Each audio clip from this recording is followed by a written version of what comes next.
Welcome to the Scalr Sagecast, bite-sized wisdom for ambitious business minds. Welcome back to the Scalr Sagecast. I'm Matt Woodard. Hope you're keeping well. Today's guest is Mia Bowyer. Hey, Mia. Hello. This is the first time that we've done one in person, so I'm looking forward to seeing how it goes. So for those of you who don't know Mia, she's the founder and MD of One Earth Marketing, a systemized model for enhancing an organization's social media, lead generation, and content strategy. An early adopter of influencer marketing, Mia has created significant value and reach for organizations such as Boost Mobile and Ogilvy PR. In addition, she has a strong interest in wildlife and sustainability, previously running marketing for the Indian-based Plastics for Change and running live stream events for the World Wildlife Fund. So quite a journey so far, Mia. Tell us more. Wow, you made me sound so good, Matt. Thanks for the wrap. Yeah, I think my whole career has been mapped out by a lot of passion and purpose. So when I was really young, I was looked up to Mother Teresa and Gandhi and all of these humanitarians. And then, yeah, really blended that with a mix of people as well. So I found marketing when I was in school, actually, which is kind of uncommon for you to find what you're meant to do in school when you're a 17-year-old. No idea of what I did, but it just stuck. And it's the one consistent thing in my life that I just keep on learning more about and becoming so excited about. And yeah, I love it. So what is it about marketing for you? Marketing is a really interesting field because it's actually the field of getting people excited about something. So a lot of fields, it's kind of maybe about management or technical aspects, but marketing is really about taking someone who has no idea about who you are, getting them excited, psychologically persuading them to know, like, and trust you, and then somehow becoming sometimes a lifelong client or customer. So that process, people think, oh, marketing, you just set up the marketing campaign and then everything will be fine and you just get leads. But there's actually so much that goes into that. You think about the hardest part about growing a business is getting customers, well, amongst many other things. But businesses, they either succeed or fail based off getting customers. So if a marketer's job is to get customers, it's almost like one of the hardest things in business they're doing. So that whole process, there's a lot of psychology behind it, and there's a lot of things that people don't really know about before getting into marketing, which I like to be very transparent about and ethical when it comes to pitching services, because yeah, it can be hard when people go into it. They might get burned, they might have a bad experience. So I always like to be like, look, guys, we've got to strap in for the long run. We have to make this like, it's a long process. Sometimes you can post an ad and it's months before that starts to generate income for you. So it's a long-term game. It's not a once-off thing. Sometimes it works like that, but more likely than not, it's the long-term grueling climbing the mountain in order to create a function within marketing that's like self-fulfilling, that can help generate revenue on a consistent basis. So playing the long game. Yeah, which no one wants to hear. Everyone wants fast and quick and all these things, which there's a lot of that too. But yeah, when it comes to acquiring customers, that's the long game. So you work for some really like big brands though. What compelled you to start your own thing? Yeah, I was very short time in corporate. I think everyone in corporate was just super smart and they were just like really top of their game, doing great things. And I really loved that pace. I liked the people. I thought it was very inspiring to be around people that had, really refined their craft. But I've always wanted to have a life that is lived in many different aspects, not just work. So I read the book The 4 Hour Work Week and I was like, this is perfect. This is what I want to do with my life. I was like, working 4 hours a week, that sounds great. And I know I just mentioned long-term game, but I also have this part of me that I just love, like, cramming things into a short amount of time with maximum input. So the 4 Hour Work Week changed my idea about business. It was the first book that I read that I was like, oh, business isn't this person in a suit that is talking on their phone and on Wall Street. It's actually got this amazing aspect of it where it can open up a new lifestyle for you that's more in line with your passions and goals. So I, yeah, read that book, then started traveling the world and worked on a bunch of really cool projects and worked in India and did some great things. And then I've eventually started a business and yeah, during COVID in my bedroom. And I was like, oh, I'll keep my job until it kicks off. And then the first day it was profitable. And I was like, okay, I should quit my job now and like actually get into this. So it's really cool when something that you don't particularly think is your path presents itself and then it just resonates. And marketing slash business is something that I could endlessly do, never think that I'm a master at, and always be super switched on with it because I never feel like I've made it and ever. I'm always like, oh my gosh, there's so much more to learn. There's so much more here. And yeah, I really like that about it. Absolutely. So, is there any organizations which would benefit more from your kind of services? So at the moment, I currently help people with customer acquisition. So people that would benefit from my services is like I have two core offerings. I'm keeping it simple. So the first one is I actually teach people how to set up their social media in 2 hours a month. So it can be very overwhelming and time consuming for a business owner, but especially small business owners that are like they're they're such guns. They're doing so much. They're doing their own accounting, legal, customer acquisition. They're doing their own marketing. They've got so much on their plate. So I created a pretty simple model where I leverage AI and a bunch of different tools and things where people can schedule their content in 1 hour, and then they can also set up their lead generation campaigns with AI in an hour as well. Super simple. And it's not the be all and end all. There's still a lot of other things you can do in marketing, but that just is such a relief. It's a time saver, something that people can be like, okay, at least I know that my 2 hour model is set up and that's all good.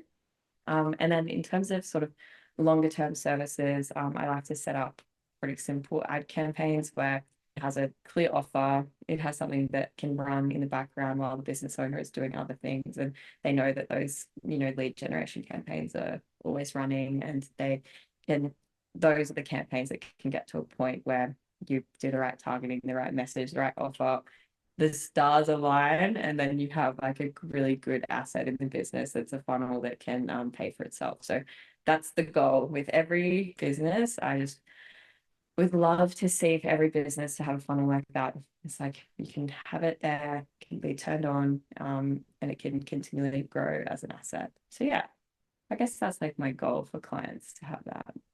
So, are you seeing any big trends in terms of social media marketing at the moment? Anything that you are sort of focusing on yourself or you'd recommend other people do? Yeah, I have 4 trends that dictate my life right now. The first one is I'm a total AI obsessed. Like I'm someone who's like talking to Chat GPT about if I should get this car or do this. I'm so obsessed with Chat GPT. I have a very I'll stay awake at night watching YouTube videos, learning how to automate different things. I've learned how to automate pretty much every task in social media in some way, shape, or form. There's a lot of bespoke content that goes into it, but so much of it I can automate. I can automate a podcast, I can automate like social media content, I can automate creation of videos, I can do so many cool things now. And I feel like that has opened up my world. It's made me so excited. And that feeling that I got when I was so empowered to learn AI, I'm starting to share and teach that to others now. And it's just like to see people's eyes light up when they're like, oh my gosh, that used to take me 10 hours and you just do it in 5 minutes. And I'm like, so good. So that's like what I love. And then I also have a very global business. So I've been working in overseas countries for most of my 20s. So I don't adhere to the whole like stay in one place and settle down. I think if you're earning an income online, then why not make the most of this amazing world? So I love going to new places and like sitting by the beach and working online while I'm also still running a good business. So that's like the lifestyle business and traveling work is huge trend. And then also there's a interesting one that I've kind of recognized this year is the opportunity in India, doing business in India is so huge and people are overlooking it.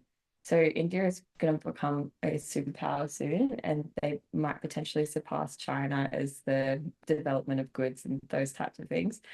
And also India, a lot of Indian businessmen and women speak English, so English is a primary language there. And also, there's so many things I could go into this, but also in, say, for a bank like ANZ or something, their two main client bases of new clients are coming from China and India. So they're like not getting that much business from Australia. They're actually getting the most business of new customers from India and China, people coming to Australia. So I just think if there's so much business happening there, why aren't people doing more business there? And I just think it's maybe a blind spot for people. So I'm really interested in cross-country work and business, which particularly with India. And then the final one is climate change. I mean, any business that's doing anything cool with climate change, I want to speak to them. And I think that's going to be the next huge boom. Anything environmental, like maybe in 10 years' time, everyone will be like that will just be an integrated part of business. So yeah. So that's your plan for the future now, sort of growing into those areas? I'm actually working on a couple of cross promotional deals in India as well. But my plan really, I'd say my core plan is I just want people to get some time back in their lives with social media. I want them to be able to travel as well if they want to. And I just want them to have their marketing set up in a way where it's not such a burden for them and they can leverage this amazing world of AI. So a lot of that ties in, I mean, lifestyle businesses, AI, social media, but it really comes down to the core thing of time. I think the cost of your time versus the cost of revenue, time is so much more precious and we're just squandering it. People are like, oh, just why not spend 10 hours on this thing that only takes an hour? So I'm really focused on that. And it's not for everyone as well. Some people they want to do like longer, bigger, really robust programs. So that's not really my forte. I prefer it to be, something that can be built up consistently and there's a long-term idea in mind, but it's in shorter bursts of time. So it takes away a lot of the pressure that people feel to manage their socials and that sort of thing. Nice. So without giving too many secrets away, do you have any go-to tools? You obviously mentioned ChatGPT as a bit of a savior for you. Is there any other sort of key tools that you'd recommend people check out? Because I guess it can be a little bit daunting to sort of start this sort of thing yourself. Obviously, engaging someone like yourself would be an amazing thing if you could do that. Yeah.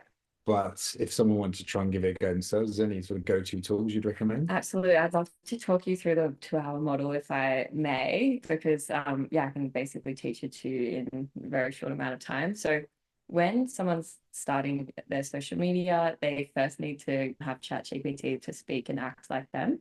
So it's about answering a series of questions, almost like you're developing your brand voice. So you will answer what your offer is, what your target market, what your brand archetype, what colors you like, what's your favorite fruit, all these things that kind of like build the idea of your brand. And then you can just put this, you can literally word vomit it into ChatGPT, spelling mistakes and all, and then say, ChatGPT, can you create me custom instructions that you can use so you can always speak and act and talk like my brand? And it will spit out what's called custom instructions. You get that information and there's a little settings button on the left-hand side of ChatGPT where you put in these custom instructions and it will always operate like you. So it's your own custom GPT. It's sort of like an assistant that can speak and act like you. So this is a first step. And then from there, you can start to use a few other prompts. So the first prompt can be, if you have your custom instructions and then you say, write me a social media post, it's going to start to act and talk like you, which is so cool. But you can start to like prompt it even more by saying things like, okay, my style of LinkedIn is this, like I want to speak and act like Alex Hormozi, everyone's obsessed with him. So you can say speak and act like Alex Hormozi. You can get ChatGPT to read certain blogs as well. So you can say, read this blog from HubSpot, all of the insights of like what makes a great LinkedIn post, implement that into my post. I want to sound like Alex Hormozi or Simon Sinek, and I want to do this. So you just use what's already readily available on the internet, and people need to stand on the shoulders of giants rather than think they need to grow everything from the ground up. They're like, oh, I want to be original and my brand is so special. And it's actually just a replication of so many brands that probably already exist that have done 10 years of research and development. So you can sort of start to leverage on like brands that are similar. There's even a few sites, like I mean, Wix, you can get an API of a website. You can get a link of a website that you like, say Nike's website, put it into Wix, and it generates a template based off Nike's website. So you can do so many things like this. There's an app called Taplio where you find like the trending LinkedIn post and you just say recreate post with your name and your industry, and it will literally recreate it. So I just think just don't start from scratch. It's going to waste your time. Start from like find your inspiration from other things. So anyway, you set up the custom instructions. You've got ChatGPT to sound like you. From there, you generate 10 pieces of copy, either from Tapio or from ChatGPT. You put it into Buffer. Buffer can also help expand the post or make it sound more connected to social media. And from there, if you want some really cool freaking images, you can go to Leonardo.Ai.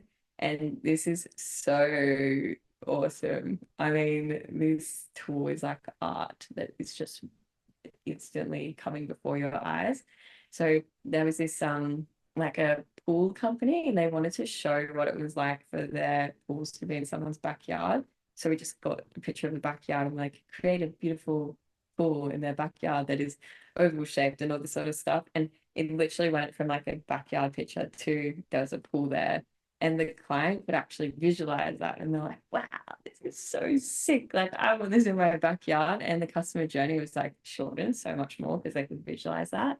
Previously, that would have taken, 4 or 5 days and designers later and all the back and forth of like, no, change this and do this. Now you can just do it instantly. So I'd use Leonardo for images. Midjourney is like quite difficult to use, but Leonardo, you can just kind of type anything in and it comes out pretty cool. And then for videos, if people want to have videos, I'd say a really good way to just get like a bunch of content is you take one long video, something similar to this, and then you can put it in something called OpusClip, and it will come out with 10 different short little videos with the caption, and then you can put that into Buffer. So you've got like a pretty robust content strategy there already. And if you've done your basic research about what that structure of your brand is, then this content isn't like too difficult to do. And then afterwards, you have to always set up lead generation. Like you want to have lead generation going when you sleep. That's like what every business owner should have, and that's so possible. So what I love, this is my favorite strategy at the moment, is like there's an amazing tool called PhantomBuster. And this little ghost thing, I think I've shown it to you. It can pretty much scrape Google Maps. It can scrape people's Instagram followers. It can go through Reddit threads. It can find all of these contacts from all these like unlikely places. And then it can send messages to people and you can create, say, like a video sales message where you use Synthesia to change the person's name. So you can actually like create a video saying like, hi, like I help people with this, but you can actually like automatically change the name of the person every time. So like there's such cool little like little hacks. So you can send this video sales letter. You can send it to like say hundreds of schools a day and be like, look, we really want to provide value for you. We want to do this, and you do that on a regular basis. So you've always got this like outreach tool going on in the background. And with this outreach, people say like cold outreach is so bad, and yeah, it usually is.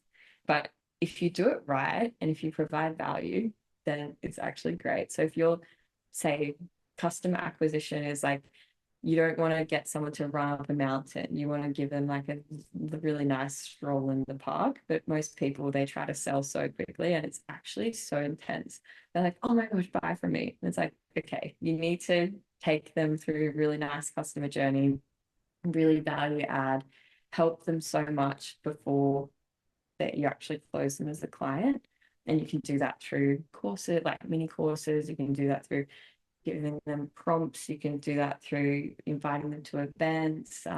Event funnels, really, really cool way to generate a community and an audience before selling to them.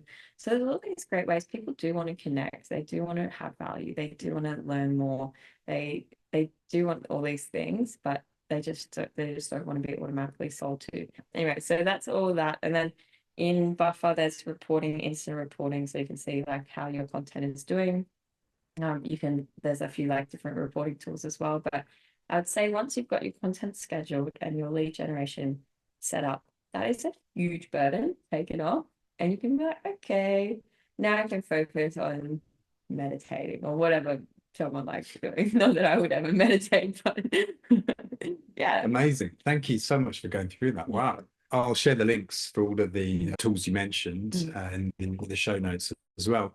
But moving on, so I was really keen to get some advice from people I speak to. Do you have any advice that you would want to provide to somebody either starting their career or just really good advice you picked up over the last 10 plus years you've been doing this? Yeah. I think the advice that I would take is don't take advice from people that aren't similar to you. So when I first started my business, I was taking advice from people that I didn't want to be. I didn't want to be someone in an office for 9 to 5 that was working, say, like on a pretty traditional business. I was really interested in lifestyle business, automations, traveling, but I was getting all this information from people that were older and wiser than me, but they didn't understand what my mission was and my values or how I wanted to be in the world or what I wanted to do. So I just got to a point where I was like, I'm over this. I'm over listening to people that are not where I want to be. And I was living in Bali at the time, having my digital nomad life. You have to do it when you have a lifestyle business. It's like rite of passage. But I was listening, I was in Bali and I was thinking, okay, what do I actually care about? I really care about time. I care about 80-20 rule. I care about the 4-hour work week, lifestyle businesses, helping people, empowering people. And I put all of that into my 2-hour a month business model. And then when I did that and I was true to myself, that's when I actually started to have those same people that were giving me advice about how to run a business. They were like, oh, like I want to travel and work as well. And they were kind of asking how to do that as well. So I don't have grand plans to take over the world. I just have like grand plans to like live the life that I've always wanted since I was a kid. So, and that's so individual to everyone. So find your people. Find your people and find your values and what you find interesting and exciting, and then everything else falls into place. And it's crazy once you actually get so excited about work and you find something that you love, all the best things start happening. You almost think, oh my gosh, if I don't be this really cool business person, then I'm gonna fail, or I have to stay in my job, otherwise I'm gonna fail. But the world deserves to have the side of you where you're so happy at work and you're enjoying yourself and you're yourself. And yeah, so I really think that that's just finding out who the hell you are and living that life. Yeah, good things happen when you can be your authentic self, right? Yeah. It's hard, but it's made a lot easier by like very intense travel experiences and lots of journaling. So what else? I'd say every person should think about time the same way they think about money. They should really religiously audit their time and be really honest with themselves and ask themselves, am I wasting time? And wasting time isn't necessarily, I mean, I love wasting time. I love having long conversations and, just enjoying myself. And that to me is not a waste of time. That's like very happy use of time. But I like to audit my business and think, okay, this report, I could automate this, or this part, I could change that, or this part, I could outsource. And you get closer and closer to your zone of genius and to where you're actually meant to be by auditing your time. And then you end up having this life where you're doing things that you love doing. You're actually really enjoying every day. I never wake up and I'm happy in the morning because I'm not a morning person. I like wake up and I'm miserable, but afterwards I'm happy because I'm doing cool stuff that I like. That sort of not so much waking up happy, because, you know, who wakes up to an alarm and is like, woohoo? But just having a day where you're like, okay, that was actually a really cool day and I'm enjoying that a lot. And then the other thing is, you're not just a brain, you're a body and you're a spirit as well. So I think when you connect your purpose and your spirit and what you love and your relationships, and everything sort of feels like it's all working in unison, that's when you become you enjoy life. Fantastic advice, and you're genuinely one of the happiest people that I know. So clearly this is working for you. Really? Yeah. Yeah. So look, finally, just before we finish up, is there a business book or a book that you're reading at the moment that you would really recommend to people? Yeah. Oh, there's so many books I really, really like. Definitely for someone like myself, the 4 Hour Work Week was just a cool, fun book where it was like just totally flipped my idea of what work could be.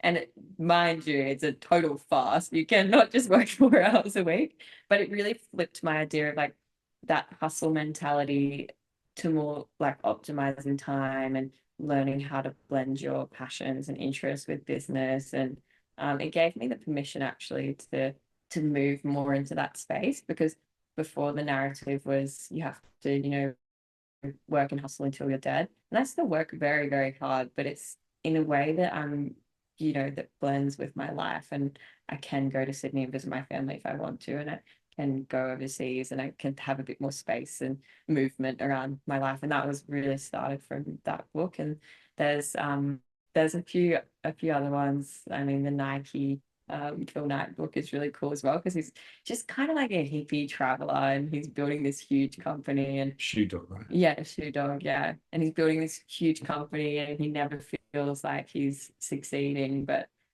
then at the end, he's like, oh, wow, like it's all going well. So you just think a company like Nike, they seem like they have it all together. But there's not one page of that book where he's like, I'm really enjoying this. You know, he's like, and it's so hard and it's so difficult and people are screwing me over. But I liked that book because it was, travelers as well, like open-minded travelers who are starting businesses and who have that ability to like see beyond what other people see. And you just have this resilience as someone who travels a lot, because you've been in so many situations where everything's going to shit and then you just have to get through it. You're like on the side of the road and like it's dark and you've missed the bus and there's like street dogs around you. But I think that free, open-minded thoughts of people like in Shoe Dog or the 4 Hour Work Week, I just really am attracted to that. I love open-mindedness and ability to see beyond. Yeah. Amazing. Hey, thank you so much for taking the time to talk. You are welcome. It's been a whirlwind 30 minutes, but really, really fascinating. So I'll share all those links in the show notes as we go. And thanks to everybody for listening today. Join me again next week for another Sagecast. Thanks, Mia. Thanks, guys. Scale up.